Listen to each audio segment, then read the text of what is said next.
வணக்கம். ஒரு வாரத்தின் இறுதி நாளில் எங்களை சந்திப்பதில் மகிழ்ச்சி கொள்கிறோம். இன்று வெள்ளி, நாளை நாள் மறுதினம் பிரஸ் ரிலீஸ். உங்கள் இல்லம் வராமல் விடினும் கூட திங்கட்கிழமையில் பல செய்திகளை கொண்டு வர தயாராக இருக்கும்.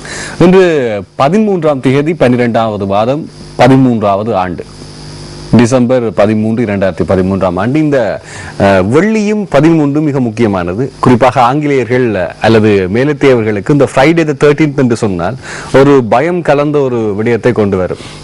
அந்த இருட்டண்டாலே கொஞ்சம் பயம். ஆனா எங்களுக்கு அந்த 13 அவ்வளவு பெரிய விஷயம் இல்லை. ஆகவே இன்றைய தினம் எங்களுக்கு வரக்கூடிய செய்திகள் எந்த வகையான ரசத்தை எங்களுக்கு தரப்போகுதுன்றது நாங்கள் பார்க்கலாம். அந்த ரசத்தில் இருக்கக்கூடிய கருத்துக்கள் என்பதனை ஆராய்வதற்கு நமக்கு ஒரு கருவி தேவை அல்லவா? அந்த கருவி உயிர் கருவியாக ஒரு மனிதனாக இங்கே வந்து அமர்ந்திருக்கிறது. ஆனா செய்தி அறையிலிருந்து வந்திருக்கிறது. வணக்கம் ஜெகன். வணக்கம் கஜமோகன். வணக்கம் நேயர்களே. இன்று இந்த காலை பொழுதில் உங்களை சந்திப்பதில் மிக்க மகிழ்ச்சி. என்னடா இப்படி ஒரு வரவேற்பு பண்ணி வச்சிங்களா? ஏன்னா ஒரு டெசிக்னேஷன், உங்களுடைய உத்தியோகபூர்வ அந்த அழகுக்கு நாங்கள் கொடுக்கக்கூடிய ஒரு வரவேற்பு இருக்கு. சரி, நாங்கள் போலாம் என்ற செய்திகளுக்கு. அந்த அடிப்படையில் இருந்து வெளியாகக்கூடிய சுடரொளி என்ற தலைப்பை அளித்து வருகிறது என்று பார்ப்போம். திருமலை தாக்குதல், ஐக்கிய நாடுகளிடம் முறையீடு, காணாமல் போனோரை தேடி அறியும் குழு விரைவில் அறிக்கை என்கின்ற செய்தியாக இருக்கின்றது.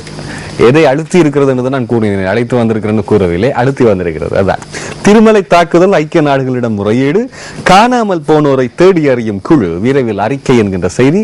இது அந்த மனித உரிமை தினத்தன்று நடத்தப்பட்ட தாக்குதலுடன் தொடர்புடையது.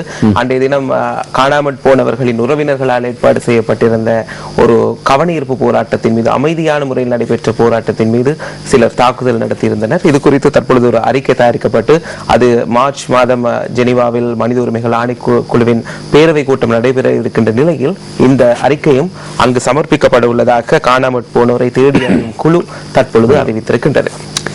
நன்றி. இப்ப இன்னொரு கேள்வி, இந்த குண்டர்கள் யார் என்பதை கண்டுபிடித்தாயிட்டா?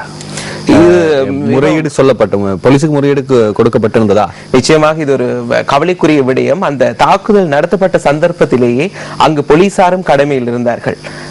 அவர்கள் பார்த்து கொண்டு இருக்கும் போதுதான் மக்கள் மீது தாக்குதல் நடத்தப்பட்டிருந்தது.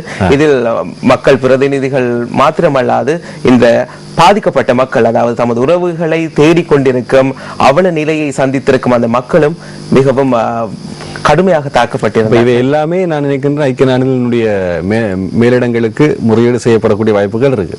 நிச்சயமாக திருகோணமலை தாக்குதல் பற்றிய சம்பவமாக இருக்கிறது. அதை அடுத்து நாங்கள் பார்க்கலாம். சுடரொலியை தொடர்ந்து தினக்குரல் அழைத்து வரக்கூடிய செய்தி என்ன என்ற செய்தி. வடக்கில் சட்டப்போர் ஆரம்பம், 13 முழுமையாக அமுல்படுத்த முதலமைச்சர் தீவிர உறுதிப்பாடு என்கிற செய்தியாக இருக்கு.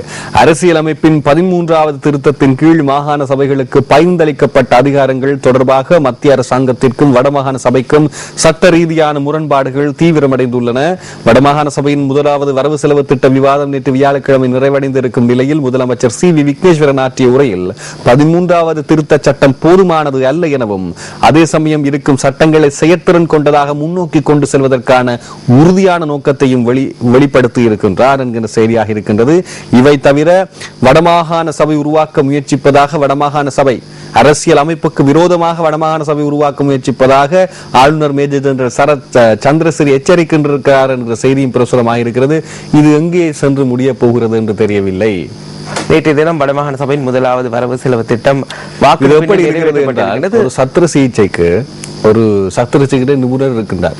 அவரது கையிலே விலங்கிடப்பட்டு கத்தியை கொடுத்து அந்த சத்திர சிகிச்சையை செய் என்பது போன்றிருக்கின்றது. இங்கே அந்த சத்திர சிகிச்சைக்கு முகம் கொடுக்கும் நோயாளி யார் என்றால் பொதுமக்கள் என்பதுதான் கவலைக்கிடமான ஒரு விடயம். அந்த கருத்து சரியான? நிச்சயமாக மக்கள் தமது பிரதிநிதிகளை தெரிவு செய்திருக்கின்றார்கள். அந்த வகையில் அவர்களுக்கான அந்த சுதந்திரமாக செயற்படுவதற்கான வாய்ப்பு தற்பொழுது படிப்படியாக மறுக்கப்பட்டு வருவதையே நாங்கள் வடமாகாணத்தின் தற்போதைய நிலைமை நோக்குமிடத்து காணக்கூடியதாக இருக்கின்றது. இனி நாங்கள் வீரகேசரியினுடைய பிரதான தலைப்பை பார்க்கலாம். வீரகேசரியுடைய பிரதான தலைப்பு பொதுமக்களின் என்று இருக்கின்றதா? இது தான் இருக்கின்றது.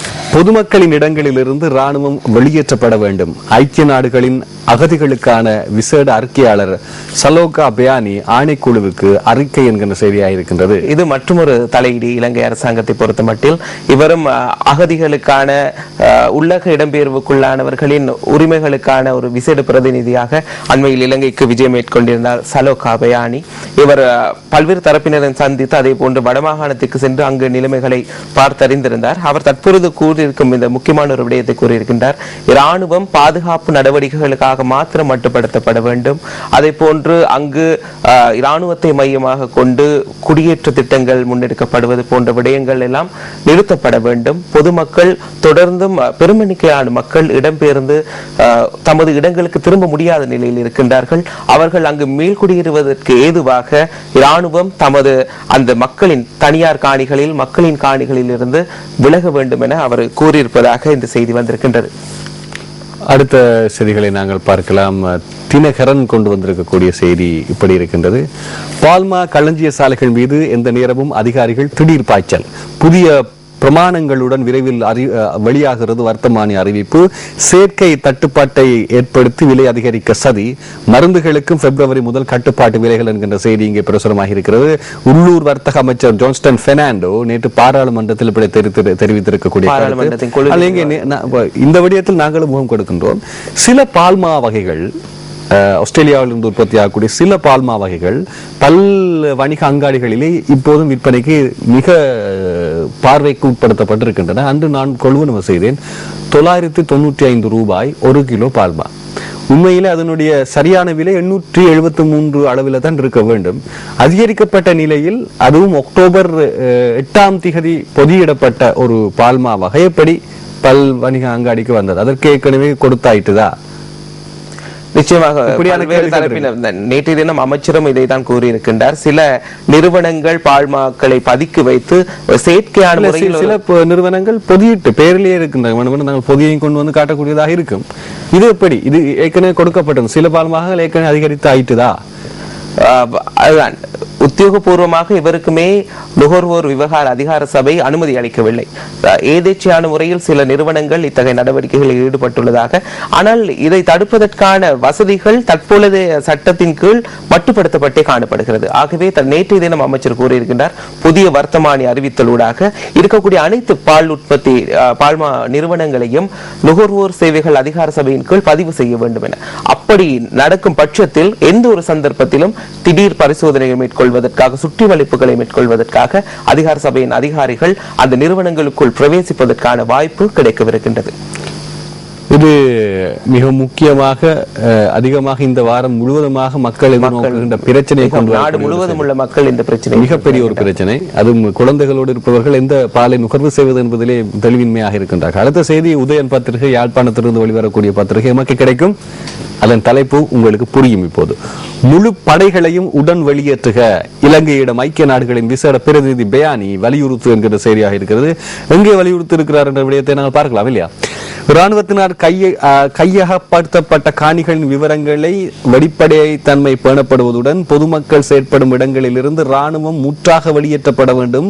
மேலும் போரினால் இடம்பெயர்ந்தவர்களின் பிரச்சனைகளுக்கு ஒரு காத்திரமான தீர்வை காண்பதற்கு வளர்ச்சி அடிப்படையாக கொண்ட யுக்தி தேவை.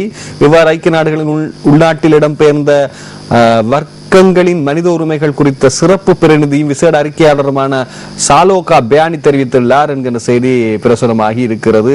அவர் அறிக்கையில் இதை தெரிவித்திருப்பதாக தெரிவிக்கக்கூடிய இருக்கிறது. இவர் குறிப்பாக ஐக்கிய நாடுகளின் உள்நாட்டில் இடம்பெயர்ந்த வர்க்கங்களின் உள்நாட்டில் இடம்பெயர்ந்தவர்களின் மனித உரிமைகள் குறித்த சிறப்பு பிரதிநிதியும் விசேட அறிக்கையாளரும் என்று குறிப்பிடப்பட்டிருக்கு. ஆகவே அவருக்கு தனித்துவமான ஒரு துறை இருக்கின்றது, ஒரு துறை இருக்கிறது. அதிலே அவர் அந்த துறை சார்ந்துதான் வந்திருக்கின்றார், தெளிவாக கூறியிருக்கின்றார்.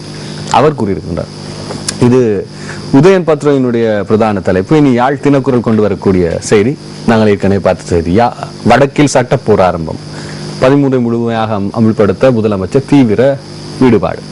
இனி அடுத்த செய்திக்கு செல்லலாம். மெட்ரோ நியூஸினுடைய பிரதான தலைப்பு, எந்த நேரமும் சோதனை நடத்த வசதியாக பால்மா களஞ்சிய சாலைகளை பதிவு செய்ய நடவடிக்கை என்கிற செய்தி ஒன்று பிரசுரமாக இருக்கு. என்னென்ன களஞ்சிய சாலையிலிருந்து தானே போகும். ஒரு விதத்திலே ஒரு சிறப்பான ஒரு முடிவு. நாங்கள் ஏற்கனவே பார்த்த செய்தியும் அது. இனி நாங்கள் ஆங்கில பத்திரிகைகளுக்கு செல்லலாம். சிலோன் டுடே பத்திரிகையினுடைய செய்தி, Wanathamulla residents file FR petitions fundamental rights petitions against demolition of their houses என்கின்ற செய்தியாக இருக்கின்றது. வனாத்தம் உள்ள என்கின்ற பகுதி எங்கே இருக்கிறது? பொருளை பகுதிகளே இருக்கிறது. இந்த வனாத்தம் உள்ளே இருக்கக்கூடிய குறிப்பாக குடியிருப்புகளை அகற்றுவதற்கு எதிராக ஃபண்டமெண்டல் ரைட்ஸ் அடிப்படை மனு தாக்கல் செய்யப்பட்டிருக்கின்றது. தமது குடியிருப்புகள் அகற்றப்படுவதற்கு எதிராக அழிக்கப்படுவதற்கு எதிராக டிமோலிஷன் கூறலாம். ஆகவே இரண்டுக்கும் எதிராக அவர்கள் அடிப்படை மனித உரிமைகள் அடிப்படை உரிமை மனு ஒன்றை அவர்கள் வழங்கி இருக்கின்றார்கள். அடியில் இருக்கும் அடிப்படை மக்கள் சட்ட ரீதியாக அணுவது ஓரளவு இலங்கையினுடைய ஜனநாயக முறையிலே குரல் ஒன்று ஒலிக்கிறது என்பதற்கு. ஆனால் இந்த புகைப்படத்தை பார்க்கும் பொழுது இது வசதிகளற்ற வீடுகளாக இருக்கின்றது. இவர்களுக்கு உரிய வசதிகளுடன் கூடிய இருப்பிடங்களை அமைத்து கொடுத்து விட்டு அவர்கள் அங்கிருந்து அகற்றினால் அது சிறந்ததாக இருக்கும். மக்களும் அதை வரவேற்பார்கள். மக்களும் அந்த புதிய குடியிருப்புகளுக்கு பழக்கப்படுத்திக் கொள்ள வேண்டிய முறையையும் கொஞ்சம் கையாள வேண்டும். அதையும் கொஞ்சம் நாங்கள் பார்க்க வேண்டும். சிலோன் டுடே பத்திரிகையினுடைய செய்தி. இனி டெய்லி மிரர் பத்திரிகையினுடைய செய்தி. Police yet to act on controversial letter. Jathika Hela Urime leader writes to Inspector General of Police urging action over letter to release heroin container. He had sent a letter to a company named South Asia Gateway Terminals on a request made by Mr. Vitachi asking for his assistant என்கிற செய்தியாக இருக்கின்றது.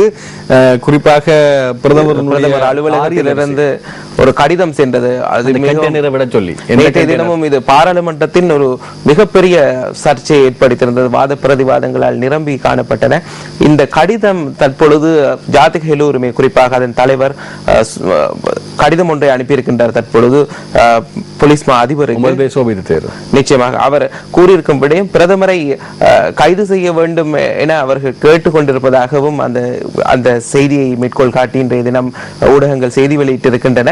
அந்த வகையில் இந்த சர்ச்சைக்குரிய கடிதம் நேற்று தினம் பிரதமரிடம் இது தொடர்பாக இந்த கண்டெய்னருக்கு முன்னரும் ஏற்கனவே ஒரு பெரிய போதை கைது ஒன்று இடம்பெற்றிருந்தது.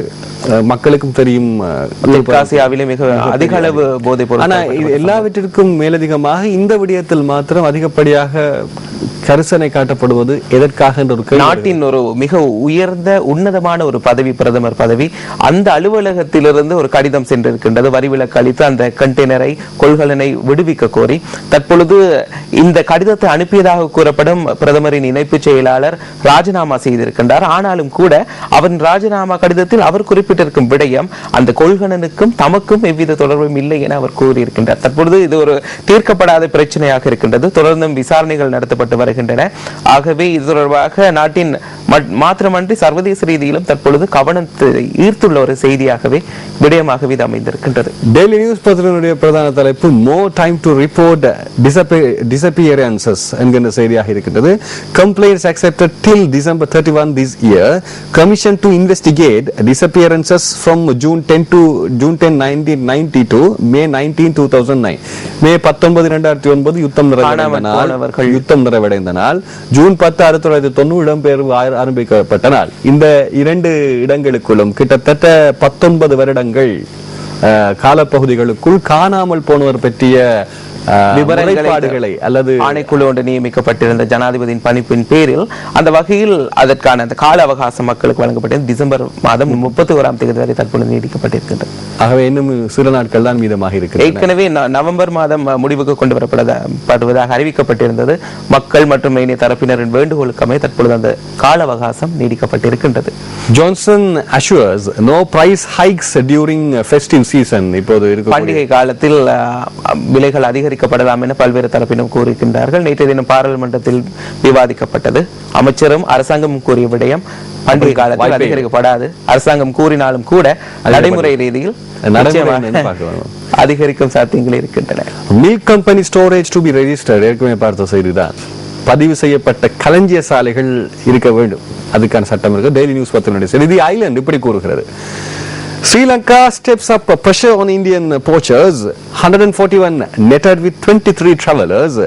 Alleges some travelers moving too close to land. இலங்கை மிக அண்மித்து மீன்பிடிகளிலே வலை வீசி இருக்கின்றார்கள் என்று வலை வீசி பிடிக்கப்பட்டிருக்கின்றார்கள் 141 மீனவர்கள் 23 படகுகளோடு என்கின்ற செய்தி பிரசுரமாகி இருக்கின்றது.